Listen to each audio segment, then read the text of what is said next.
Saudaraku, ada hal menarik yang mewarnai babak 8 besar perhelatan voli Kapolri Cup 2024 Putra yang berlangsung kemarin Senin 7 Oktober.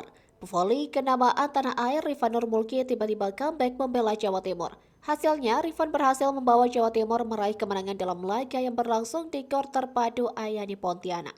Jawa Timur menang atas Riau dengan skor akhir 3-0. Kemenangan tersebut membuat Jawa Timur mengoleksi 6 poin dari 3 laga yang mereka lakoni. Jawa Timur membukukan 2 kemenangan dan 1 kekalahan. Saat ini Jawa Timur berada di puncak klasmen sementara di atas Jawa Barat, Sulawesi Utara, dan Riau. Berbicara soal Rifan, pemain langganan Timnas Voli Putra Indonesia itu sebelumnya telah memperkuat Jawa Timur di babak 16 besar Kapolri Cup 2024. Setelahnya, Rifan hilang dari skuad lantaran harus bergabung dengan klub barunya World Dogs Nagoya di Liga Voli Jepang. Diketahui Rifan adalah pemain baru World Dogs Nagoya yang berkompetisi di kasta tertinggi Liga Voli Jepang. Sempat gabung latihan dan diperkenalkan secara resmi oleh World Dogs Nagoya, siapa sangka jika Rifan tiba-tiba pulang ke Indonesia. Padahal jika menilik jadwal fase reguler Liga Voli Jepang sudah akan dimulai pada Minggu 12 Oktober. Di laga perdana, skuad asuhan Valerio Baldovin bakal bertandang ke markas Tokyo Great Bears di Tokyo Metropolitan Gymnasium Tokyo, Jepang pada Minggu 12 Oktober.